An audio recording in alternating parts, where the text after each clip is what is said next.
Hey Baby Corrinne, you ready to hear a story? This one I think is going to be a little bit long, so it might take a few days to tell it, but I'm pretty excited about it.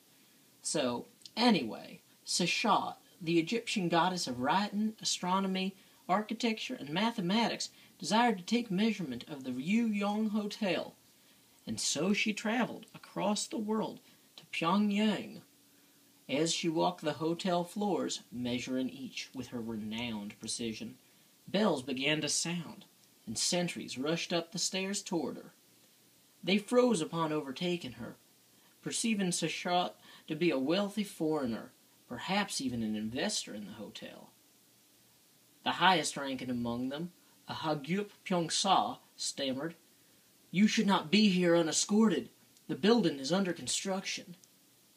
Seshat smiled and said simply, "And I am here to measure it." She continued her work, efficiently, silently. The Hagyup Pyongsa sent one sentry back down the dozens of flights of stairs to summon the officer of the watch.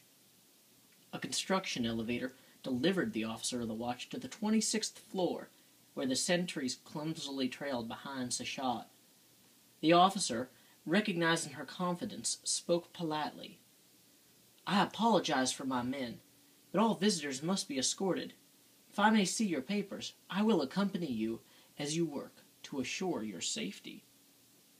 Seshat ignored him and continued to work, as the papers she carried told only of the deaths of future kings.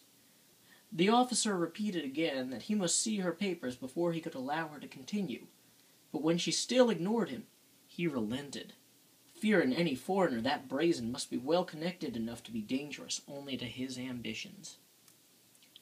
And so, the fearful officer of the watch called his fearful superior, and his fearful superior called his, and on it went, with Seshat measuring each floor, and the sentries trailing behind, and officers with more and more regalia arriving at higher and higher floors by elevator to question her. I see the story's putting you to sleep, precisely as I intended. No, get tired again. It was working. There we go. Eventually, the Minister of State Security, General Kim Wong-hong himself, arrived via elevator at the 105th floor of the building, where Seshat had completed her work. The general knew for certain that Seshat was not authorized to be in the country, and was prepared to order her immediate arrest. But he was surprised to find the sentries, exhausted from their 105-floor climb, sitting quietly in a circle around her, as she spoke of far-off lands. You see, while Seshat's work at measuring and accounting was a rewarding venture, she took great pride in her storytelling. The general was impressed by her talent, and when the sentries took notice of him and leapt to attention, he said, "Thank you, men, for escorting our honored guest. Ma'am, will you please dine tonight with our supreme leader and share your stories with him?"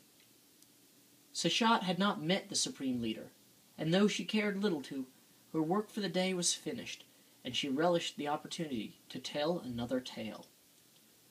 And so Seshat dined with the supreme leader, and as he set aside his napkin, he stood and announced, "Now you should tell a story to me beyond all wonder, or I shall have you killed as a foreign spy." And the story, it should have a dog in it. Seshat looked down at him, and briefly considered reaching for her papers and imminently reducing his reign, but her pride swelled up inside of her, and she decided, "I will tell this tiny man such a story that he will forget he'd even entertained attempting to slay me." So Seshat began to crochet her canine yarn, and here begins Pyongyangian Nights, or 1001 Dalmatians.